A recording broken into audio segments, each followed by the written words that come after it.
What I see is a form of vengeance. Today's idea accurately describes the way anyone who holds attack thoughts in his mind must see the world. Having projected his anger onto the world, he sees vengeance about to strike him. His own attack is thus perceived as self-defense. This becomes an increasingly vicious cycle until he is willing to change how he sees. Otherwise, thoughts of attack and counterattack will preoccupy him and people, his entire world. What peace of mind is possible to him then? It is from this savage fantasy that you want to escape. It is not your joyous news to hear that it is... Is it not joyous news to hear that it is not real? Is it not a happy discovery to find that you can escape? You made what you would destroy, everything that you hate and would attack and kill. All that you fear does not exist.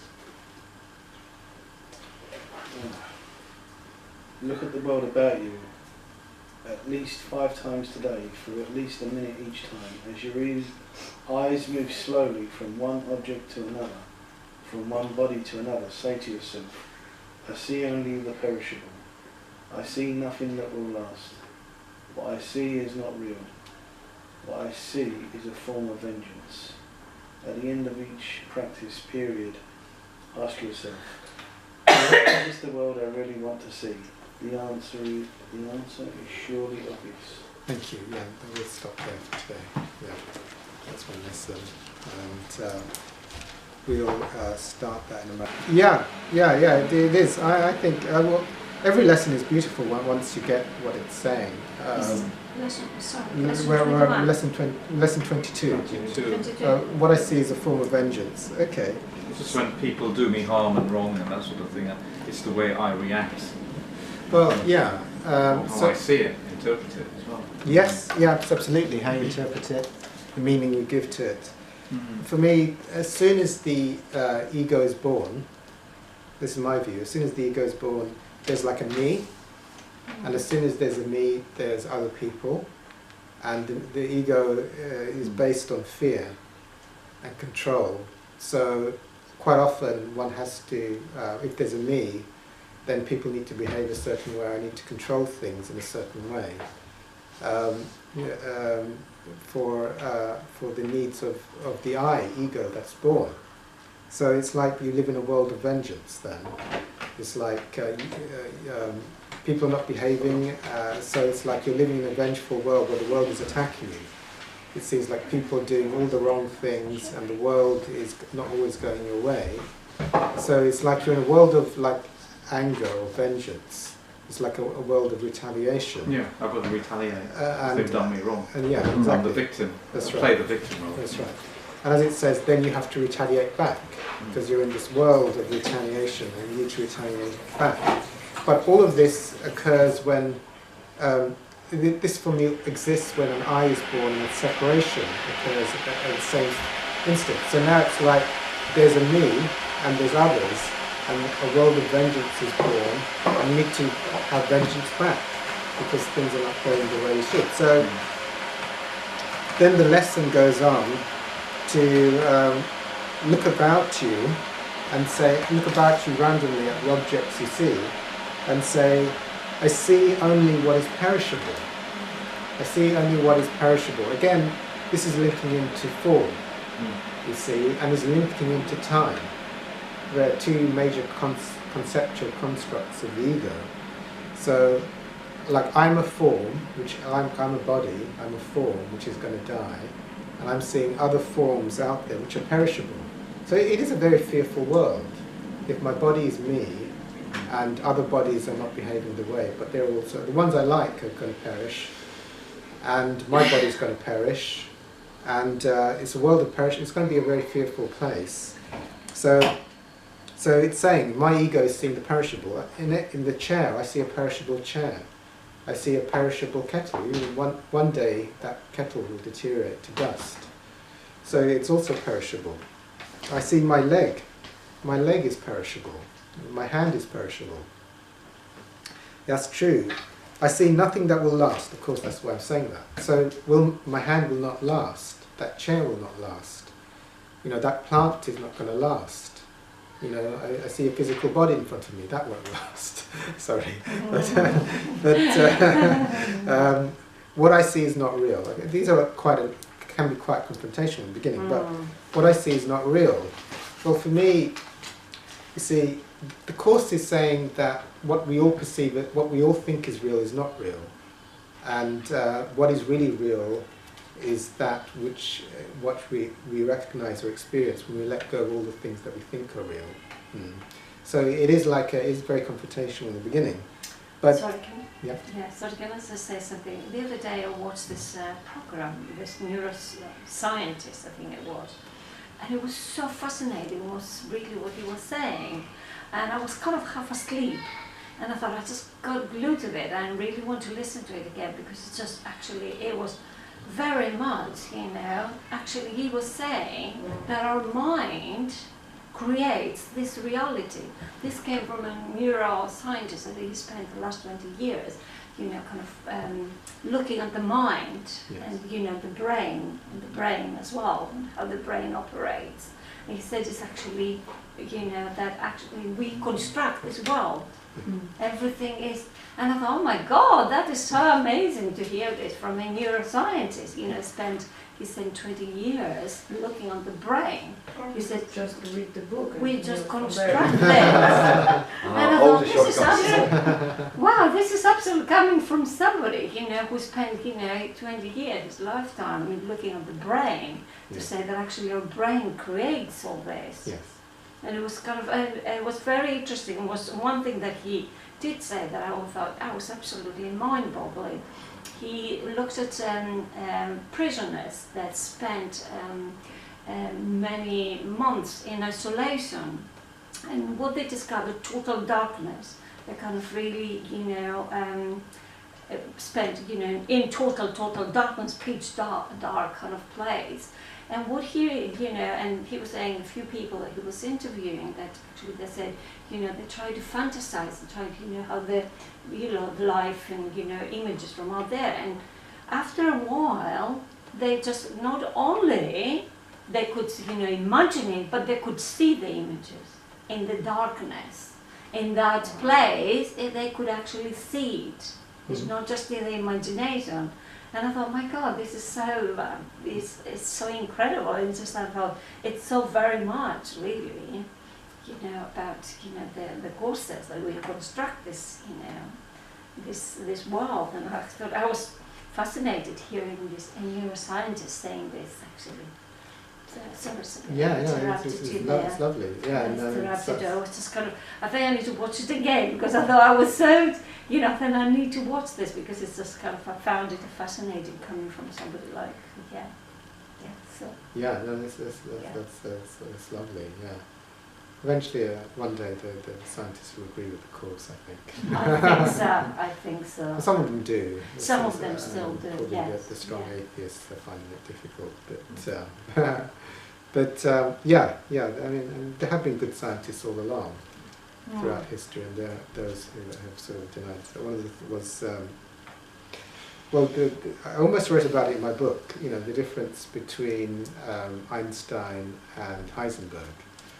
You know, it was like, and I was reading it on the internet, and because Einstein knew what Heisenberg was purporting, that would open the doorway to the existence of God, if his science was correct. And I think he wrote a letter saying that, you know, does the observer actually change physical phenomena out there? You know, because that would then open the doorway to maybe God is real. And he said, he decided to say, like, no, I don't actually believe that there is a power outside. You know, everything has got you know, like we're saying, causality. Like a medicine is the cause of why you've cured. It's got nothing to do with consciousness or there being some other reality. So Einstein said no, and Heisenberg. So they were a difference. And also, the other great the other two great thinkers, which I was going to write in the book, but I decided not to, make it complicated and probably have arguments, was Freud and Carl Jung, you see. So Carl Jung, who was an atheist, said, look, God, when you like doing hypnosis and going into a person's unconscious, look, and Freud said, well, if it's just a projection from the unconscious, there is no such thing as God. Everyone is just imagining their own concept of God. God doesn't exist. And Carl Jung said that there was an infinite power, and had actually, and I think it's pretty obvious he had spiritual experience to know that. So there was the Freud was like, because the thing with that, you know, this is one of the big things with the atheists, is that just because you hold a belief or a projection in your mind about God, doesn't mean, that's just a projection, you're unconscious about God, doesn't mean that God exists or doesn't exist. And just because Freud found that people could hold their own projection of God, he then said then God is not real. But there's an error in that. You know, people can hold different ideas about what God is, but it doesn't mean that there isn't a real God out there, you see. So he denied it, but whereas Carl Jung accepted it. Because eminent scientists in the past integrated their work with God, like Isaac Newton. So Isaac Newton, yes, like that. Yeah. Oh. So it's so yeah, you know. There's Rupert Sheldrake saying there's the Yes. modern science now is trying to be devoid of spirituality together, and that's, you know, you don't get your papers published if you mention God. Things like that. Yes, yeah, I believe my own view, and Hawkins was saying it, there's a huge, yeah, I think I'd like to get this on camera. What's going on in society at the moment, like, and it's so profound, and yet it's like it's going to take society down. The secularism and atheism coming in through the back door and eradicating spirituality. Like in the schools, this was profound, you know. Like both in America, it's like going global. Like we used to say, like when I was a child, we used to have like hymns and things and worship in the school and stuff like that. So you'd have that spiritual connection in school, in primary school.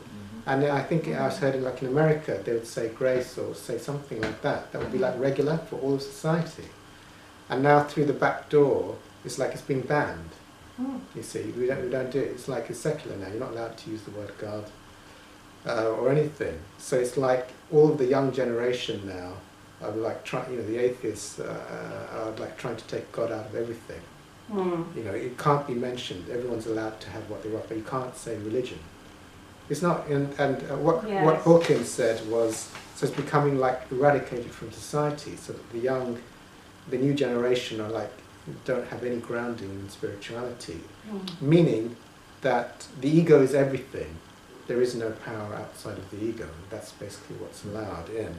So then that means that society then can gradually go downhill, because there's no recognition within society of, like in America, they're trying to take God out of it. There's a huge lobby trying to take God out of everything.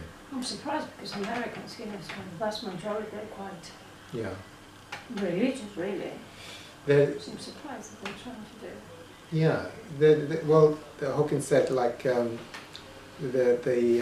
what do they call it? The Constitution. It says we're allowed the free expression of everything, and also the next line is including religion. But if you see what's happening, there's a great, what Hawkins said, there's a great thing to, like, you're not allowed to sort of promote religion. You see, religion is not allowed freedom any longer. So that's just a back way of just like, everything is free except that. Right. That's not allowed freedom. So that's including in science research as well. Yes. You can't bring God into it. That's what I mean. Yeah. All of this thing of like atheism and secularism is the thing. You're not even allowed to mention it, which is like the opposite. Yeah. I've just passing thoughts. Some Claudia passed on was a clip. One of the Hollywood directors had experience. He's a chap who was behind Gravity and also a lot of comedies. I think also he might have directed Jim Carrey films. Mhm. Jim Carrey's experience of awareness as well in recent times. And it's done a documentary, it's called I Am. It's available online, you can search it out and find what part 1 and 2.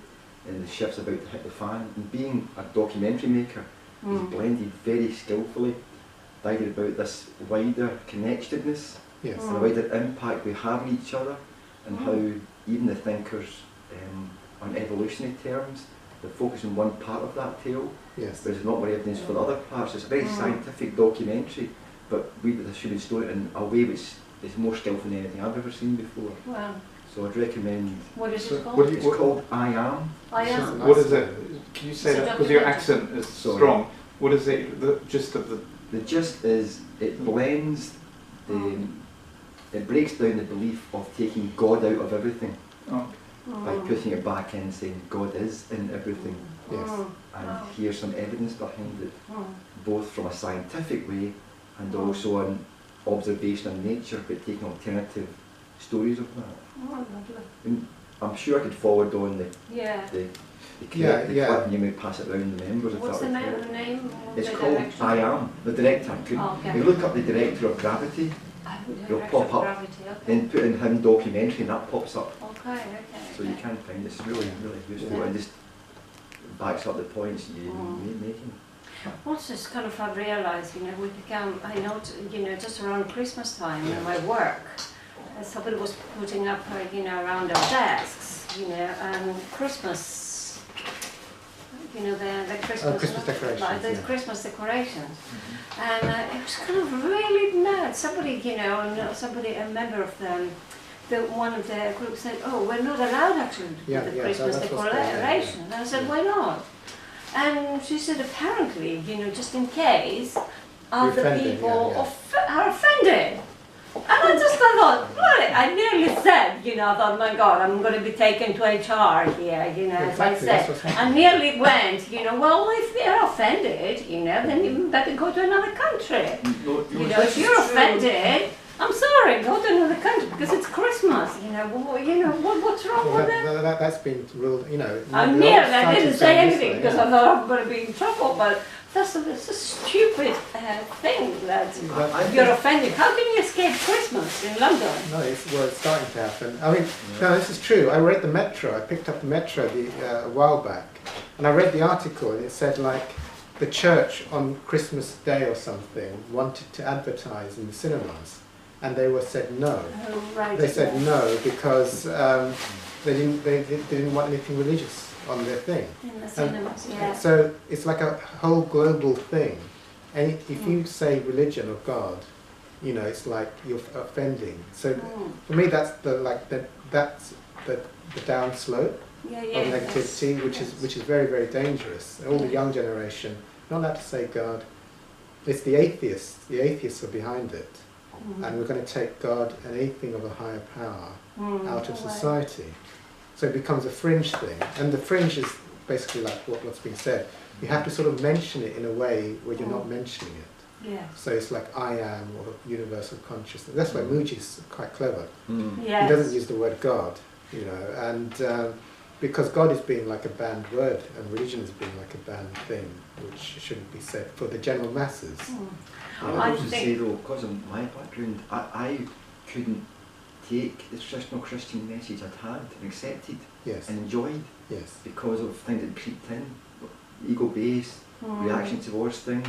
It had a negative reaction. So I was quite anti all that bunch and all the things associated with that. Yes. And God creeped back in by those speaking another language. He said, it's the same thing. Yeah. And that, so I think the higher powers doing that on purpose to sneak round my Yes, craftiness. God's counteracting by sneakily coming in without the word God. I think there are a lot of, new kind of healers or spiritual teachers. They do not use the word God. A lot of them as well. No, yeah. And one of them I was listening recently. He's become very, very well known, popular. He uses pure source. Yes. Or they use different kind of words to mean that, or being, or presence, or God by stealth. yeah. So it's kind of really, I used to work at Slough Town Hall, and they said we can't have a Christmas crib now, celebrating Christmas. because they said it's political correctness. Yes. It wasn't religion. That's the word. They yeah. said because you don't want to offend this big Asian community, you don't want to offend the Hindus. And a lot of the Hindu people said, yeah, we believe in Jesus. Yeah, we believe in That's right. That's a funny thing, a lot of them do. You're going to In fact, offend the a lot- atheists. yeah, But you a lot offend of the Muslims as well. Because they there are have a lot Jesus of in the Quran as They do. A lot of picture. my Muslim colleagues, funny enough, they say, oh gosh, we love Christmas. Yeah. And I thought, who are we offending then? If the Hindus, and I thought, this is ridiculous, absolutely ridiculous. I mean, as far as I'm concerned, you know, well, we should celebrate Diwali, we should celebrate, you know, Yeah. Eid, we should celebrate. The more we celebrate, the better, as far as I'm It's concerned. the council's It's policy ridiculous. of anti-Christian, because you don't want to offend other religions. Yeah. I mean, who says that we're offending other religions? No one really? is. Eh? But that's a great Tolerance. exercise Exactly. of forgiveness, isn't it? You need tolerance, really. I mean, yeah, honestly, for me, it was Hawkins' explanation was it's just the dark side of the ego collectively coming in very, very strongly to pull that out. So it's like, you know, we should take God out of school, take religion and the spirituality out of school, and it's like a collective global thing. It's like the forces of the ego and the collective. You know, it's now politically incorrect to use the word God. It's like, but it's very strong. It's in the wrong direction. You know, in cinemas you can't have the Christian message on Christmas Day. It's been banned. I mean, ridiculous. But it's like, yeah. I mean, for anyone who's young, I mean, this is ridiculous. But I mean, it's our youth now, for the next generation, are being it's planting the seeds now for the downfall of society. And you know, through Hawkins' consciousness research, society was starting to ebb down a bit. And he said that it's the atheistic pull out of all of the collective as we sort of dumb it down. And then then it will be the rise of drugs and alcohol and all of that will start, because it's like if the ego is if it's just me, there's no accountability to some kind of wider spiritual force. You know, I can do what I like, no one can stop me from saying. It's like free speech for everything except God. You know, Yes. I can promote anything. Look, I'm allowed to talk about killing people because it's free speech. But then it's like half of the message of the Constitution, you know, not to ban a religion either. You know, the atheists like go, well, free speech for everything except the word of God. You know, so that's a downfall, and as a collective, because we're all connected. You know, and now we're doing that to the young. Banning that is actually going to be like pulling down the collective consciousness. Of course, there's some very small groups like this, you know, around the world. But then, if it's like taken out of all the children's space, and TV becomes very strongly atheistic, anti-spiritual, but free everything else, you know, of course, that's the negative forces pulling society down. Which is, yeah. I was just saying, this video you're talking about, this film about scientists bringing God back into science. I was reading about St. Augustine of Hippo back in like 1240. He had this same thing as well, he wrote like a treatise of 5 reasons to prove the existence of God. And you know, this is way before science was evolved. And what he's talking about is there's movement and change, and for movement and change to occur there must be some source at the beginning, and there's other things like similarly argues that there must be a first uncaused something at the beginning that's to cause the movement and change at first. And he goes on to say as well as nothing can come from nothing. Yeah, we've got nothing, nothing can come from nothing. So he goes on, there's 5, I'm still trying to get my head around it. St. Augustine of Hippo. So that was 1240 around there. So wow. Yes, yeah. In some ways, though, God is sneaking in, as you were saying, because I realised it, you know, for example, in Greece, after the economic crisis, people have become far more religious, far more into, you know, into all the self-growth stuff, far more. It's almost like, you know, there has been quite a shift. So in some ways, you know, it's kind of, you know, things, you know, something like that, I think things are happening anyway, regardless of whether some people, you know, try to suppress, you know, that. I just think That's if God, I think, hearing the stories today, if God can reach me again, he can reach anybody.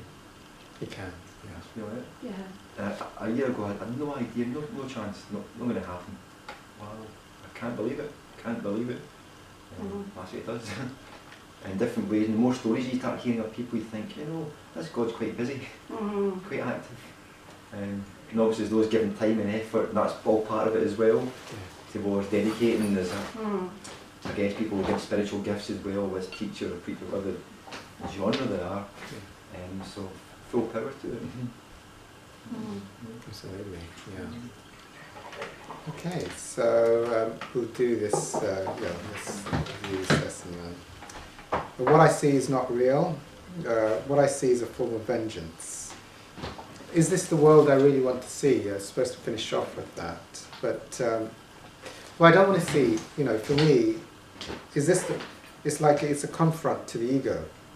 I see, if I'm in my ego eyes, I see a world that is perishable. If I'm in my ego, I see nothing that lasts. You know, all form does not last. You know, the chair does not last, the body does not last, the light bulb does not last. Okay, what I see is not, here's an affirmation for truth. What I see is not real. So what that means is that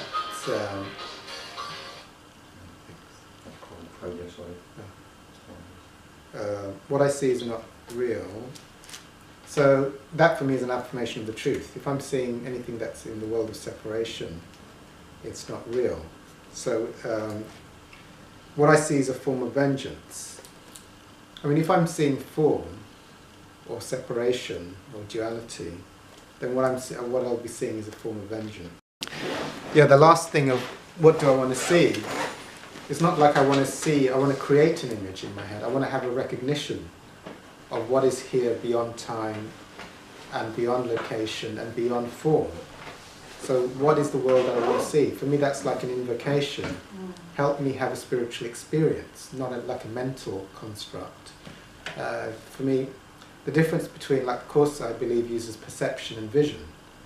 And perception for me is when I'm still in my ego constructing images and thoughts. But vision is that when I'm what is free of ego. You know, to have, well, you could say holy vision, wholeness, unity, oneness, beyond form, beyond image, beyond time, beyond location. That's the truth. It's not an intellectual idea, but it's like an experience. You know, what is here which is timeless, which is not in separation, which is beyond time, beyond form, beyond death, beyond decay. So once that's recognized as an experience, that's really what I want to be, really. I would use the word be as opposed to think about. So in that, for me, so it's like we go around. So I would go like, I see only what is perishable. I see nothing that will last. What I see is not real. What I see is a form of vengeance. When I see this light bulb, what I see is a form of vengeance. I see only a perishable cup. I see a mobile phone that will not last. That's funny. And is this the world I really want to see? No, this is not the world I want to see.